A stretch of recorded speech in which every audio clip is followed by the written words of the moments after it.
With having both of the titles in the pocket already, I think it would be a nice goal to try and go for the double. I think I have two courses that I can really aim to go for a win. Quality-wise, it can probably be even a bigger season than it was last year because it's only World Tours and Championships.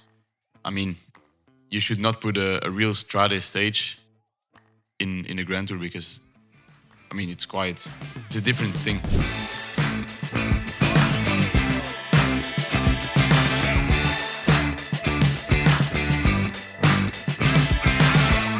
Hello everyone and welcome to the Castelli podcast, a show where we dive into the world of Castelli and professional cycling, exploring the stories behind the riders who inspire us. On today's episode, we are celebrating the 1-year anniversary of the Castelli show, featuring our very first guest when starting the show. So it's an honor to have him back on the show, better, stronger, wiser, and with more impressive victories to his already outstanding palmarès. Let's welcome Belgian cycling superstar REMCO EVENEPOEL of Soudal Quickstep. Welcome, REMCO. Thank you. Nice introduction. Thank you. So, REMCO, we started the 2023 season and the Castelli podcast by featuring you as our very first guest.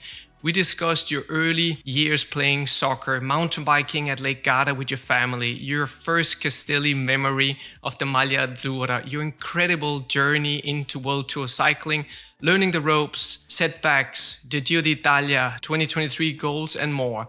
So if anyone missed that episode, make sure to add it to your queue list and make sure to hang on to the end, since we'll be giving away a Belgian national jersey signed by REMCO himself. So stay tuned for more details on how you can enter for a chance to win at the end of the show. So now let's buckle up and jump right in. REMCO, we're thrilled to have you back on the show, and it's fantastic to reunite here with the team in Calpe, especially in December and the first meetup after the off-season. How are you doing? What have you been up to after wrapping up a long 2023 season at Chrono des Nations? Yeah, everything has been good. Took quite a long break, longer than I usually do. I think I've let the bike on the side for like 5 weeks, which is a very long period, but I feel like it did me well mentally and physically. I think, like you mentioned, it was a long and a hard season, tough season with a lot of ups and downs. Right. Also a rainbow season, so it was a special year. But I think I was happy when it ended, and I had some time to think about other stuff. Think about the future, think about the upcoming season, yeah. Yeah, as well. Because I remember a year ago when you and I met up, you had already reconned, was that 4 Giro stages at this time? 5. 5 Giro stages, 5, yeah. Correct. So, no, it's good to see that you have had some time to think about the family, also take some time off, detach yourself. I also saw on your Strava, and also know this from the team, that you also had a trip to California, Morgan Hills, where you guys also, apart from looking on your Strava and seeing your always fast-pacing runs, you also went to the wind tunnel there at Specialized. Yep. And you guys also tested a few TT suits. Yeah, correct. So, actually, it was a bit of a long thinking and doubting where to go on holiday. But then when we got the final call for the wind tunnel testing, my wife and I decided to have a trip to LA. We did 10 days in there. We did Santa Monica Beach. Then we went to Las Vegas for 2 days. And then we drove up to San Francisco and then went for 3 days to work at Specialized. And we did some interesting testing. As I was wearing the new prototype suit in the Chrono des Nations, I was curious to see what the result would be. What the numbers would be like, yeah? Yeah, exactly. And it turned out to be a very good suit. So I was happy to see that. So because for that suit, it's just more for listeners so they're aware about this. Because some people might have asked, when everyone knows the question why you're riding with, why you have short sleeves versus long sleeves TT suits. We made the shoulders and the sleeves with a complete new construction. Also something that we have studied, we worked on the track, and especially looking forward also for the Olympics and stuff. So and it showed out to be what I could read through some of the tests from the team, like the fastest suits that you guys tested over there in the wind tunnel. Yeah, exactly. I think the new shoulder construction really made a big improvement. I remember with the previous shoulder construction, there was quite some wrinkles on, let's say, the back of the shoulder, the shoulder plate actually. And now with the new construction, it was gone. So I think that made a big improvement. So looking forward for some next testing that is waiting. Yeah, because we are actually meeting up, I think, mid-January, no? Yep. Yeah, in correct. Milan at the Polytechnical Wind Tunnel. Yep. To do some more testing. Yeah, it's Olympic season, so that's also why we're looking a lot into the suits and the material. Of course, I have to be on my top game as well, but I think if the material is up there, then it's a bit more easy to for yourself to motivate. It is. Exactly. When you got back here to Calpe, which I know is your home base, and you pulled out your bike for the first time, only was that a week ago or something you did your first ride? No, around ago. 3 weeks, yeah. So came home from the US around the 10th of November. Yeah. And then I was supposed to restart back then already. Then we had the team days in Turnhout at the Soudal headquarters. Right. The team meeting, let's say. And then I was supposed to restart after that, but then the weather was pretty bad in Belgium. A lot of raining and wind. And within the back of my head, the idea that I was coming here a few days later, then I decided to take off for a few more days and then restarted here. So also much better instead of riding around up in Belgium in rainy conditions and cold weather. Yeah. I mean, if it's for a week, I would say yes, I'm gonna get through. Yeah. But if I have to restart there, but then only for 2-3 days, then coming here, then you just have to focus a little bit more on the nutrition and the food. But then it's not a big problem. Yeah, no, you're right. What's your favorite off-season or early season training ride around here? The first day is, of course, the most flat one because it gets hilly pretty quickly here. But then, like for now, there's like a 3-4 hour lap that I really like to do. It goes here over the small climb that goes to Benissa and then just over Colderats or going to Guadalest is a little bit higher. I think that's a very nice loop. Yeah. You can actually in both ways. It's really nice. You always start or come back over the sea road over the coastline. So it's a nice lap to do. This is a good one here also for listeners coming to Calpe or Alicante, to get these insiders of where the pros are training and what, where they do some of the structured training on. I mean, it also depends on the weather. If it's like around 20 degrees here, you can go up there. But if it goes to like, let's say 15, 10, it might get really chilly on top because you're riding in a direction of 1,000 meters of altitude. So it can be around, let's say like 5 degrees up there. Yeah. Let's say the difference of temperature is quite big because you can start like short, but then up there, if you're in short, it's pretty cold. So I remember my first time coming to Calpe with the team. That must have been at 21. And I went out there after I finished all my work here. Went out there for a ride, got up the Colderates, and it was super windy there up on the top. Yeah, it gets crazy there. And just the temperatures just dropped, like you said, like 16, 18 down the seaside in December. But up there was probably, 10 degrees or something. And then with this heavy wind. And while I was just trying to steer my SL7 down the mountain there, then I have this guy pulling up to me who I worked with in the past with Team Sky, called Poles. And he was like, dude, what are you doing here? And he's like, well, get on my wheel and I'll take you down to the coast.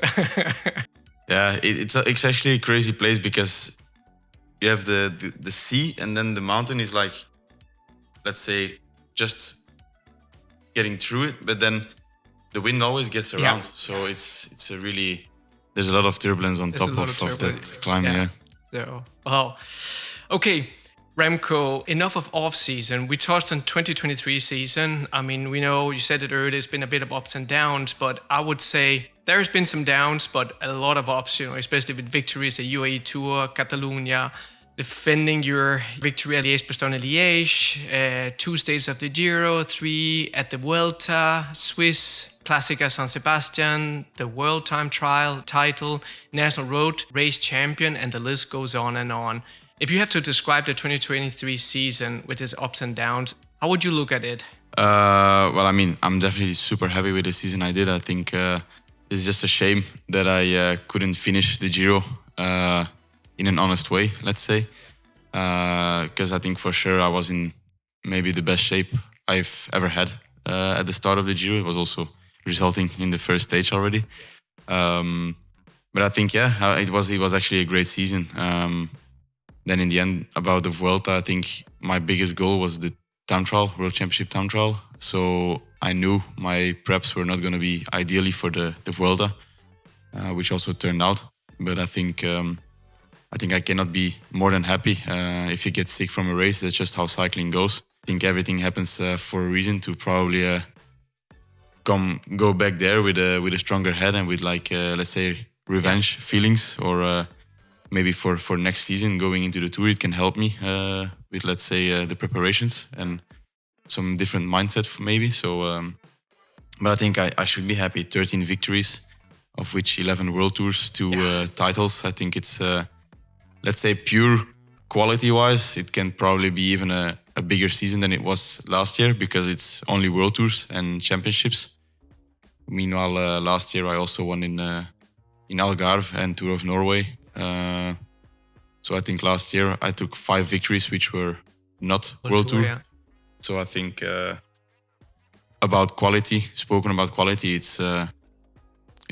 has been a very good season, and I think I could have won a bit more if I would have been racing sometimes a bit more smarter or with a bit more patience, like for example Catalonia.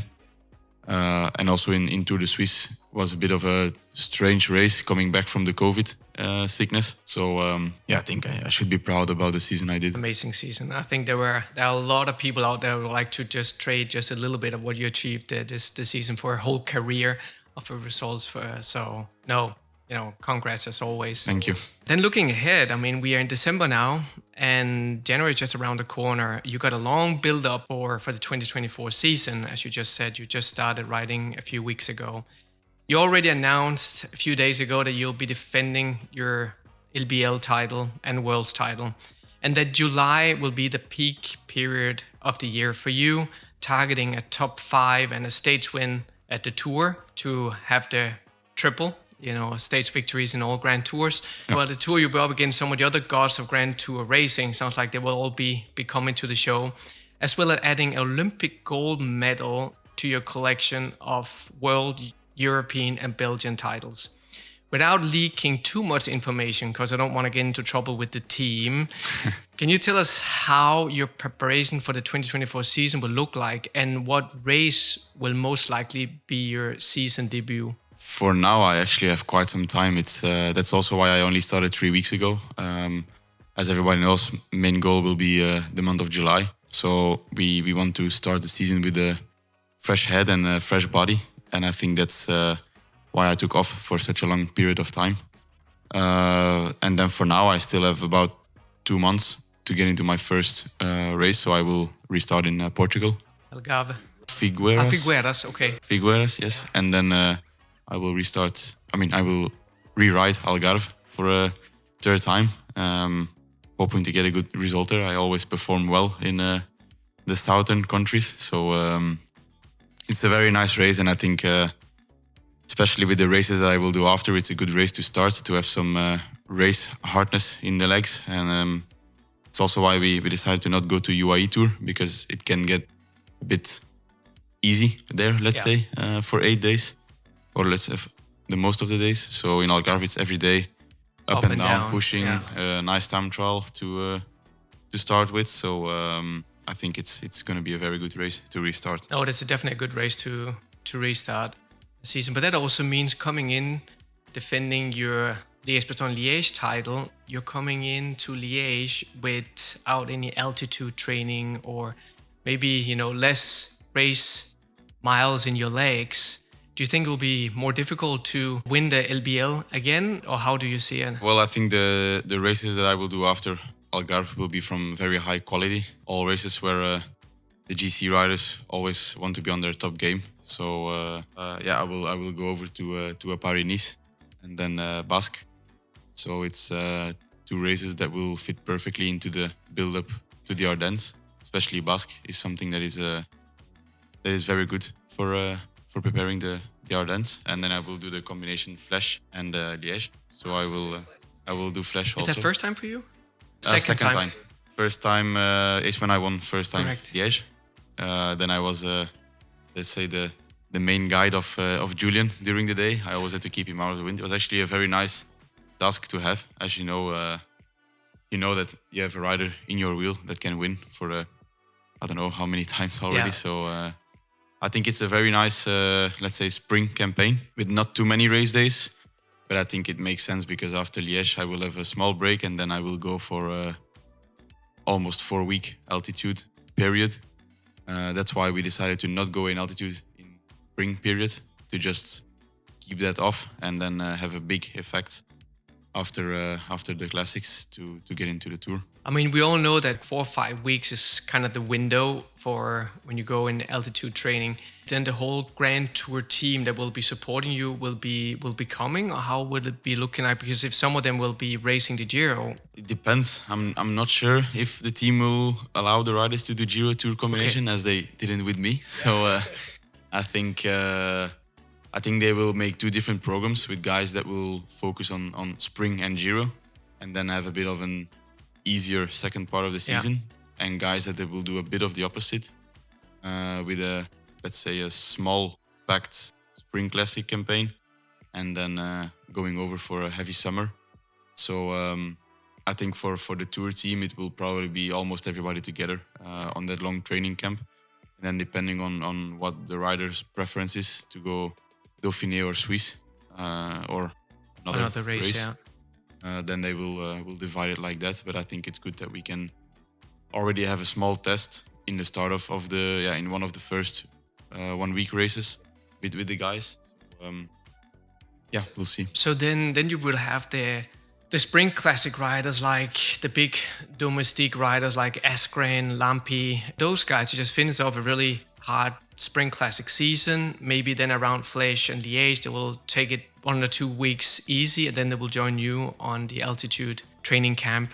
But what about Landa? He's like a new guy to the team, and we know he's a GC guy. He finished 3 times podium or third at the Giro. He won a couple of stages. He brought Froome to victory in 2016 and 17. Actually, 17 in Froome's last Tour victory. He, of course, will be at your side of the Tour. How do you see him as your super climbing domestique? Mikel is a different rider. I mean, he's a bit older than me. He has more experience, and of course, I'm actually really looking forward to learn from him, because, like you said, he won with a 4-time Tour de France champion, and himself, he also did some amazing results in the GCs of the Grand Tour. So I think it's the perfect guy to have with us, with a young team, to learn from, and to see how he does the things. Definitely going to be interesting. I remember Mikel from the days at Team Sky. Amazing person, really great personality. Yeah, also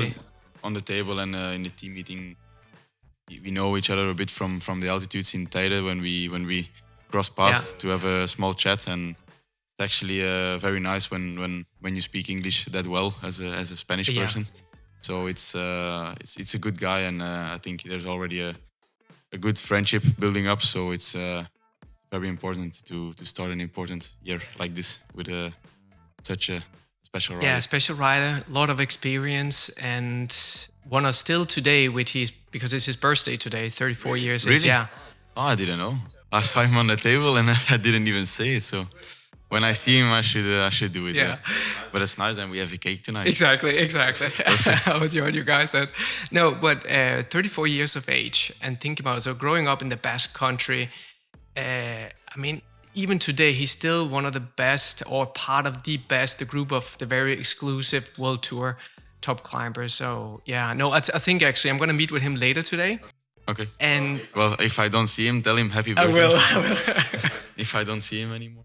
But also, like, if I was in the Vuelta now, and then the second and third week I could see a bit from distance, and it was actually amazing to know him coming into the team, seeing him up there, battle till the last day with the Vingegaard and Roglic and Kuss. I think from fourth in GC there were no real threats anymore, but still him trying to give that push always to do better and better and try to move up in GC. It was actually really nice to see, and I was actually very proud of him to see that on that age, knowing also that he leaves the team.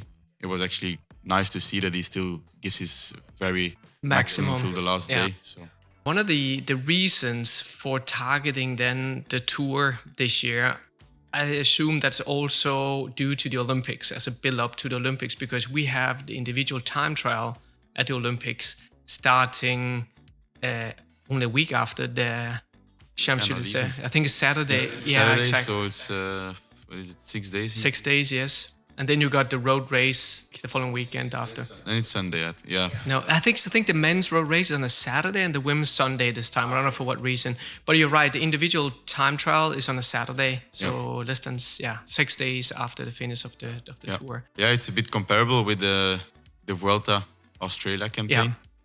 So if I go out of the tour in a good way, with good feeling, with a good shape, I think it can be a bit of the same scenario as it was in Australia, with a bit of not a bad TT, but just a bit that less freshness, let's say.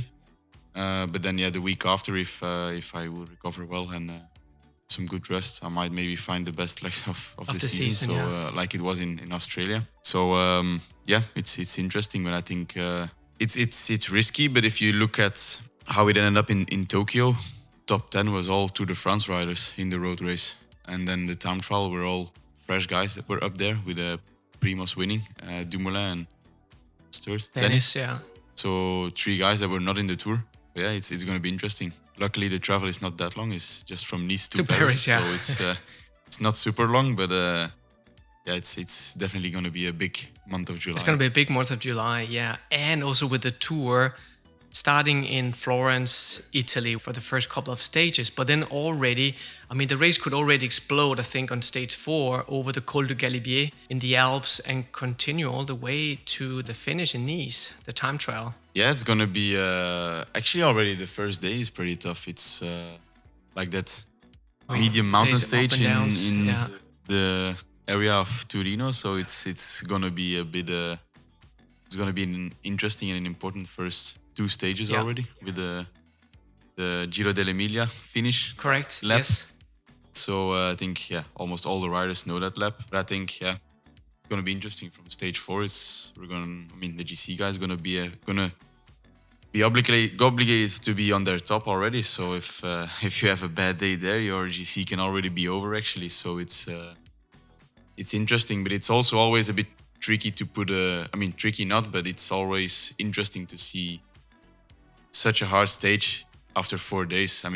It can or explode or just nothing can happen at all, because it's still 20 days to go. So because then we have the third week, then we have all the big mountains coming in, hard, solid, quite steep.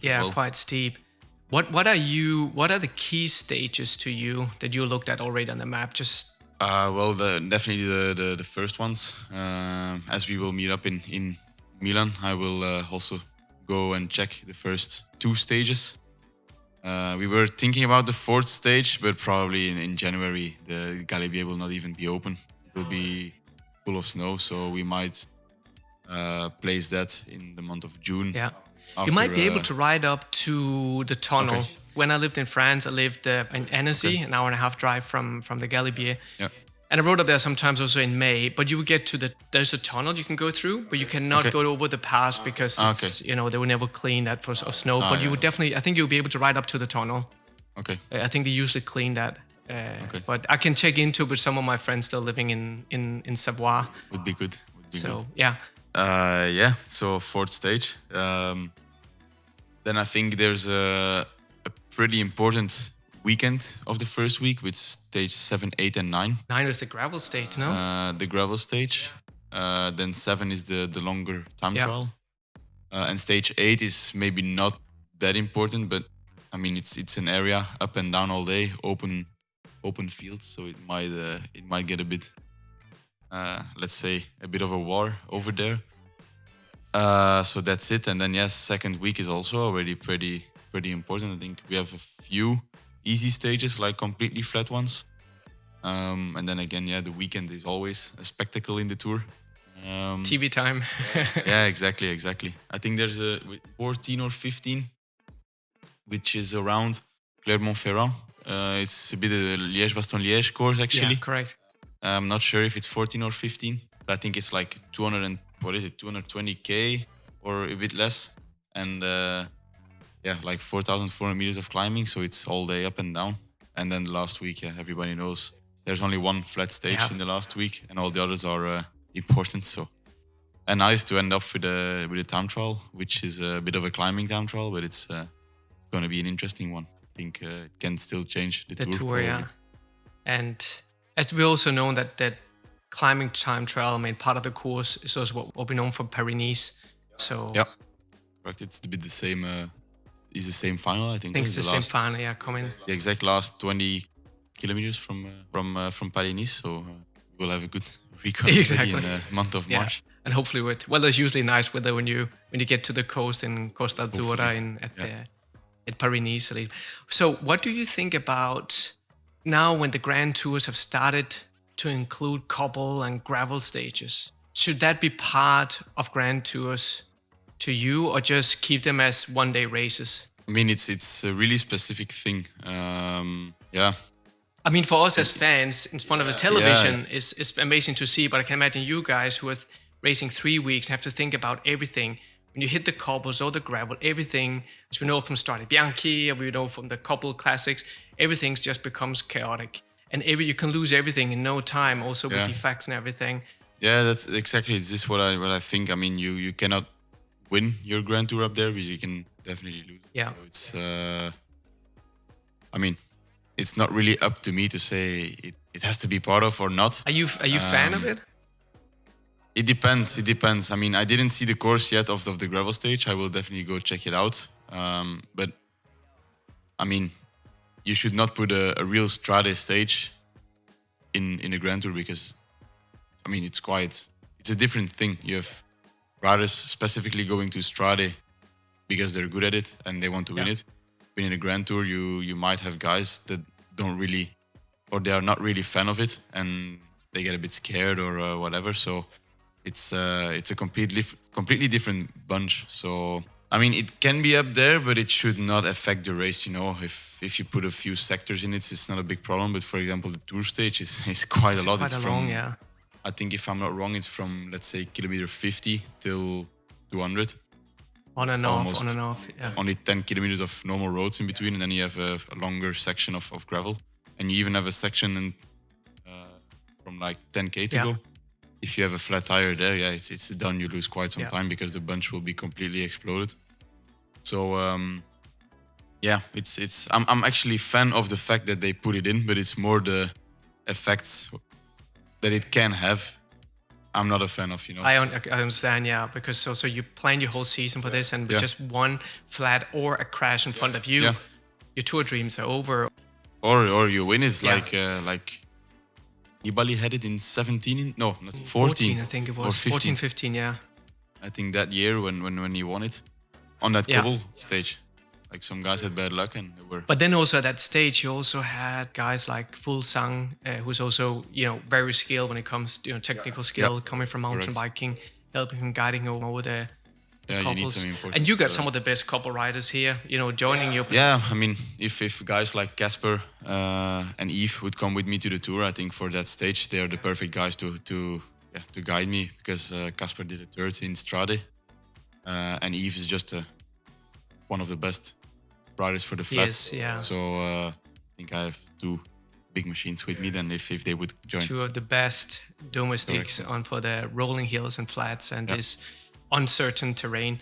Remco, time is running out, but I just wanted to ask you also about the Worlds. Now it's in Zürich this year. You got both the individual time trial title to defend, and you both got the road race with 4,400 meters of climbing, I think it is. Yeah, it's I looked it up actually. It's on VeloViewer. On our VeloViewer, and it's climbing, but it's more like going to the directions of the Ardennes. So it's a bit harder than the Ardennes, but it's not like a real mountain stage. So, but I think with having both of the titles in the pocket already, I think it would be a nice goal to try and go for the double. I think I have two courses that I can really aim to go for a win. Of course, I know that's a really ideal situation to win both of them. It's not going to be that easy, but of course, dream can try to go for it. So I think it's a nice goal to put on the paper. Try to go for the both jerseys, because I'm one of the only riders ever to have won both disciplines. So why not try to go for both in 1 year? That would be amazing. And I was really close in Australia, so why not try again this year? Yeah, we'll see. Are we looking forward to it, man? All the best of luck for this season. Thank you very much.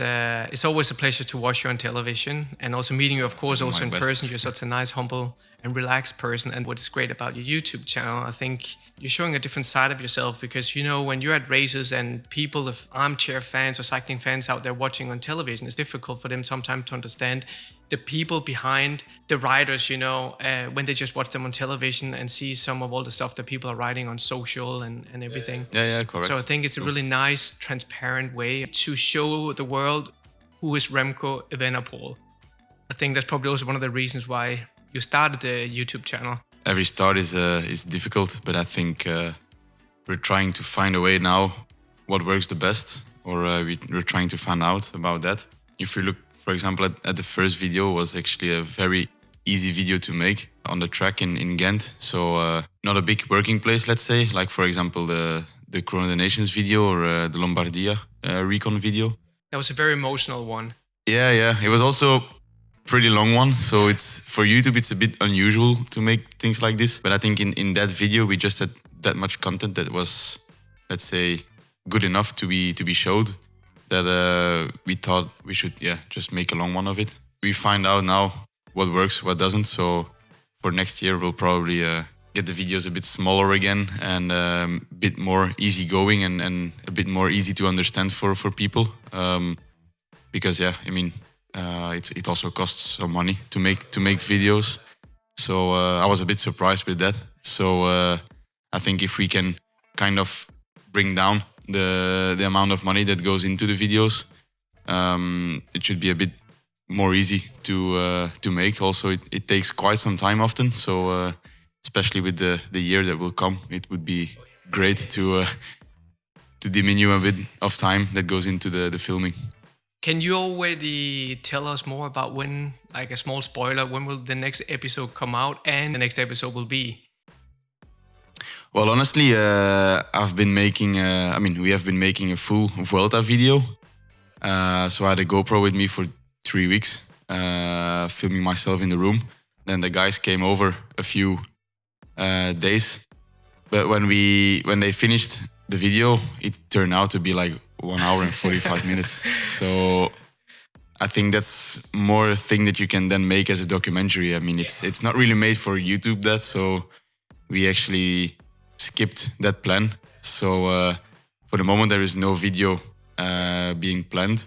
But that's why a few days ago, we made an Instagram story with the question what people would like to see. And there's a lot of FTP tests coming out. So I think that will probably a project. And then also they ask for a lot of collaborations with other famous people. So yeah, we are kind of working on that already.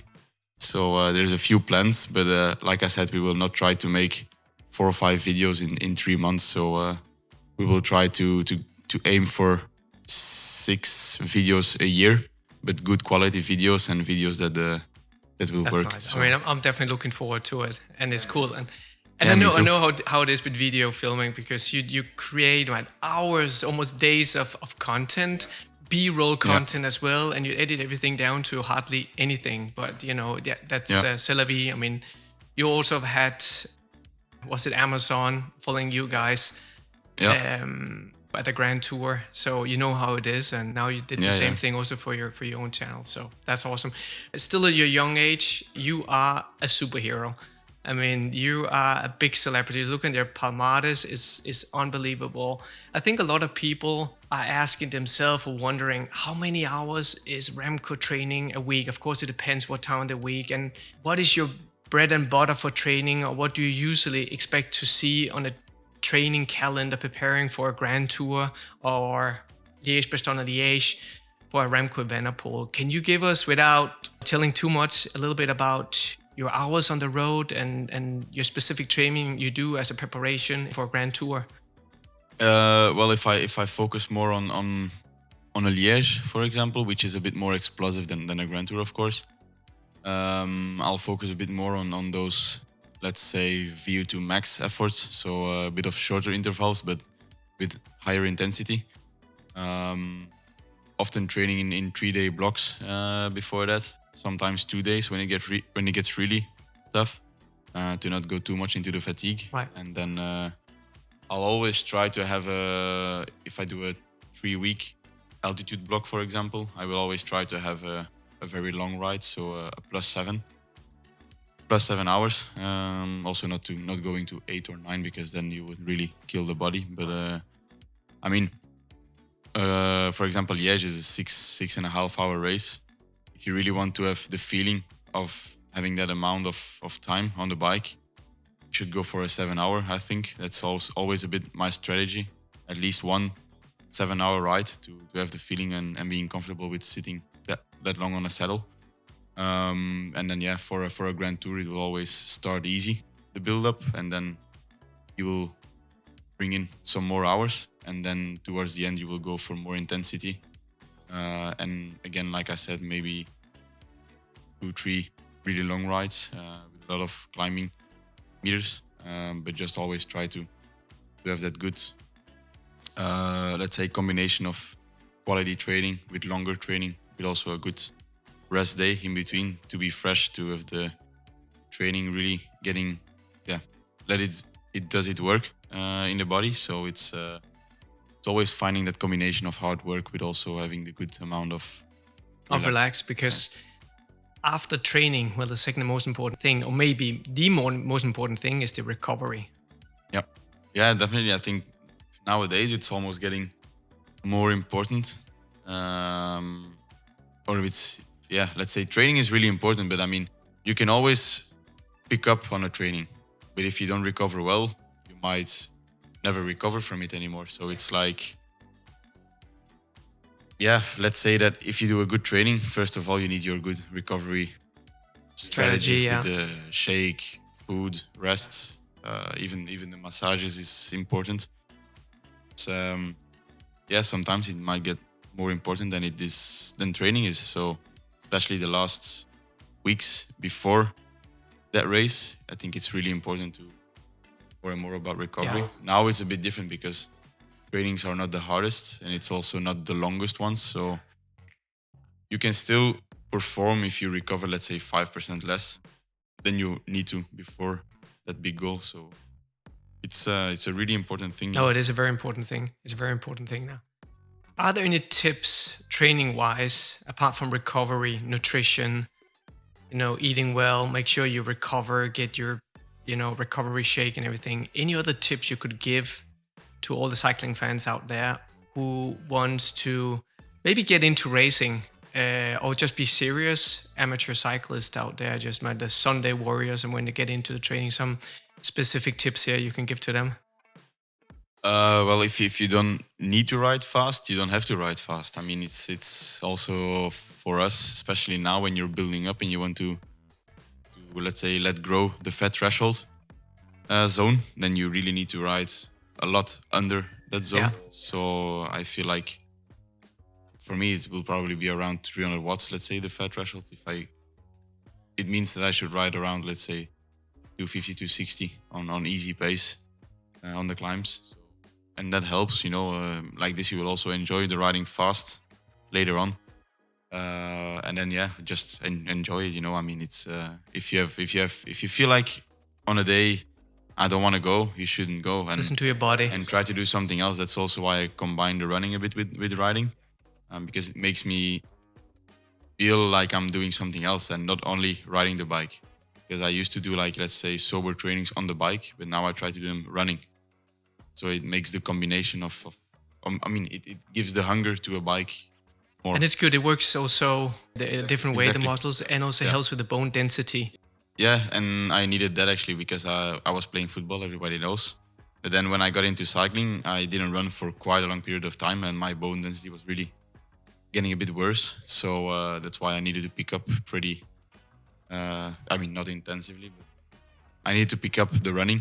And that's what I did, and I think it's ready. And it also just grows shape a bit faster. It does. I mean, it helps to become been better in shape, a bit faster. So pretty nice way to just keep the body moving. And it also doesn't take that much time. If you do, let's say, 40 minutes of running, you have the feeling like you did 2 hours of riding a bike. So. Correct. Yeah. No, I also got into running, well, already now many years ago after stopping cycling and racing, and then started working at Castelli. And you travel the world. It's so much easier sometimes also to bring a pair of runners with you. Exactly. And just in the suitcase. Yeah, and shorts and t-shirt, and you're and off. even the same road that you've done 1,000 of times on your road bike, looks different when you run it afterwards in different pace. True. Yeah, so correct. yeah, do you sometimes also hit the trails, or you mainly just stay on the tarmac? Well, when I will go back to Belgium for Christmas, I might hit the trails a bit more on the mountain bike. Because, if you would go out on the road now in Belgium, you will get as dirty as you would go in the trails. So it's, I think then it's also fun to do something else, discover some roads that you never do. So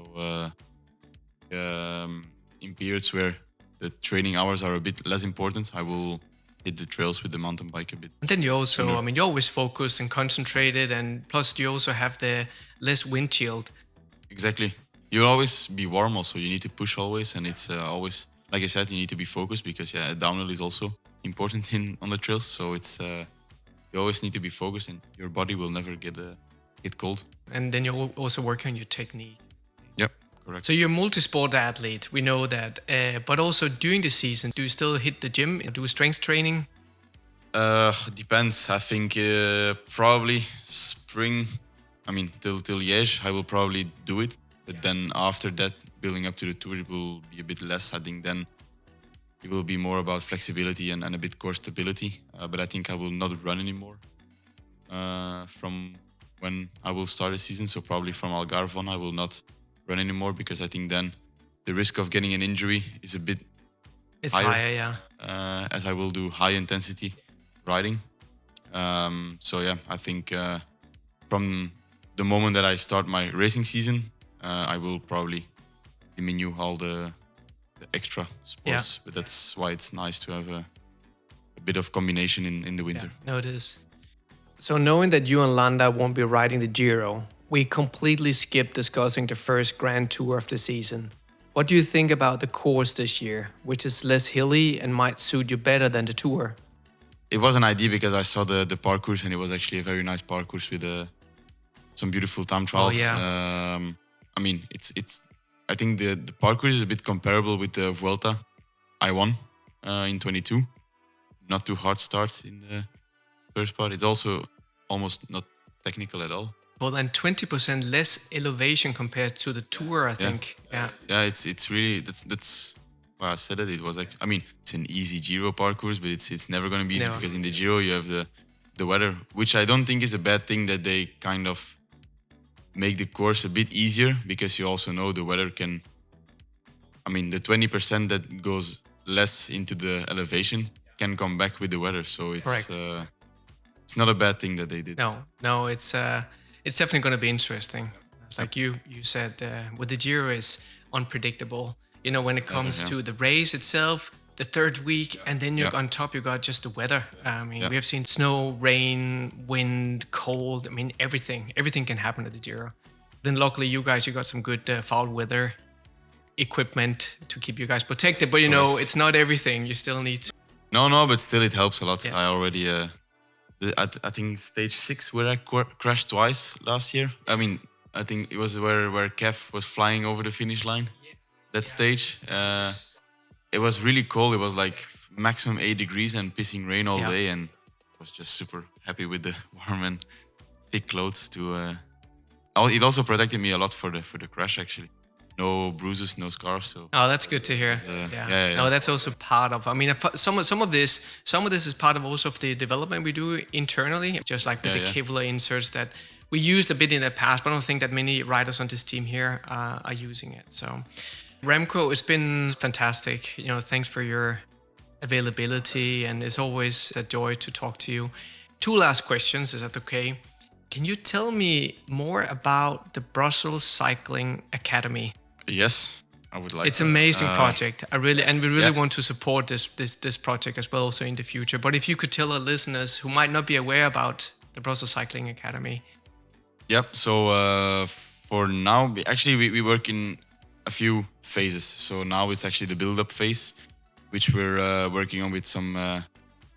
I don't know the word in English. Actually, I think it's a bit of communities, children that are staying at city houses for because they don't have their parents don't have the credits to give their kids a good background and a good support. We're trying to support them, and the kids mainly come from city of Brussels now. So we're trying to learn them about riding a bike, about the bike itself, and just trying to develop them into an athlete and not just a cyclist. And then there will be phase 2 where they hopefully can join a team and race, and we will try to make a team on our own. And then it just goes on and on, trying to go into a higher category, and then one day, hopefully around 2030, where Brussels might host the World Championships. We would it's a big dream and goal to have one girl and one boy. That would be amazing. At the start of one of the categories. So we're thinking about junior probably, or under 23. It's actually it's still in build-up phase, and there are many other phases that will come, or many other situations, let's say. It's an interesting project, and we have the help from Specialized for the moment that give us some bikes for the kids, which is really helpful because like this they already have like a high quality bike. So for now they're riding on mountain bikes, but I think definitely next phases we will go more narrow tires, a different handlebar. Yeah. So it's really step by step, because the kids they really didn't know anything about the bike, but you also see that it's a good thing because they have no fear. For example, if they go up a ramp and then go down, if you're used to riding a bike, you would start to be hesitating a bit sometimes because you know the risks, but they just go over. That's tilting. I mean, if you when you go downhill skiing, it looks like when they take a tumble, it looks like they're made out of rubber because it just maybe cry for a minute or two, but then they get up and just and they do it again. It's like they forget. Yeah. So it's actually really How many nice kids are involved right now? For now, we have 2 groups of around 15 kids, almost 20 even, from different ages. So you have age zone 1, which is around 10, and then you have the second age, which is around 13. So it's it's a good thing, but there's a lot of information online on websites and stuff. So we're trying to build it up and make it bigger and bigger, and hopefully, for now it's in Belgium, but we hope to go to the major or the capital cities, the next of Europe as well, which will be pretty difficult, but we will see. No, it's good. It's an amazing project. I'm really excited. As I said, you definitely also here at Castelli, we would like to be part of this. But where can people, if you can just mention the social handle and the website where people can find more information about this project? It's actually pretty easy. It's R.EV Brussels Academy, Cycling Academy, and then you will find a lot of websites and information on Google. So it's also on my Instagram. We launched a small reel yesterday, so they can just check it out and find all the information online. Perfect. So make sure, guys, you do that, and make sure to hit follow also, because this is only the beginning. Yep. So hopefully. Last question, Remco. What does the word WolfPack means to you? It means a lot of things. It's a bunch of friends that wants to win races, but then it's also a bunch of friends that wants to support each other. Then also you feel that with the staff, with the team members, it's just something that lives in the team, And I think also next year, if I speak for myself and for the group that I'm working with, we're going into new projects, into new let's say goals. So I think we can use all the help and support from every single team member to help us and help me with that. So it's just something that you need. It's like it's actually the family that you find when you're not at home. So it's a very important aspect in our lives. It is. Yeah, that's it actually. No, but it's right. And I see you also use that hashtag also often, the WolfPack, and I mean it's also from the other riders. It's something that is closer to the heart. The bond between teammates and good friends that will help each other out no matter what will happen. Correct, So, okay, Remco, thank you so much. It's been amazing to have you on again. I'll see you later on today. Hopefully for a birthday cake thing later on for Mikel Landa. Let's see. Birthday. Exactly. Okay, Remco, thank you so much. No problem. And all the best of luck for the upcoming season. Thank you very much. And that's a wrap on the first Castelli podcast of 2024 featuring REMCO EVENEPOEL. The next episode, dropping on January 23rd, will feature Mikel Landa. He will share some climbing training tips as one of the best climbers in professional cycling and discuss his 2024 race program. Landa will serve as a climbing domestique for REMCO at the Tour and take on the GC role at the La Vuelta España in August. As we all know, Landa checks almost every box in that regard. Having participated in 20 Grand Tours during his career, he has won 4 stages and secured 8 top 10 results on GC. So it's going to be a thrilling and insightful episode. And as announced at the beginning of this episode, we are giving away 1 Belgium champion jersey signed by REMCO himself. To enter the giveaway, head over to YouTube if you're not already here, then follow Castelli Cycling and leave your favorite REMCO EVENEPOEL wow moment in the comments of this video and you have entered the contest. Entries will close on Sunday, February 18th, and the winner will be randomly picked. So all the best of luck to every one of you. And if you enjoyed this episode, please make sure to subscribe on Spotify or Apple Podcasts. Give us a 5-star rating or review to help us reach more cyclists through the algorithm. And also, if you would like to suggest a future podcast topic, just shoot us a line at podcast@castelli-cycling.com or connect with us on social media. We hope you enjoyed this episode and we'll see you in 2 weeks with the second episode of 2024. Until then, take care and ride safe.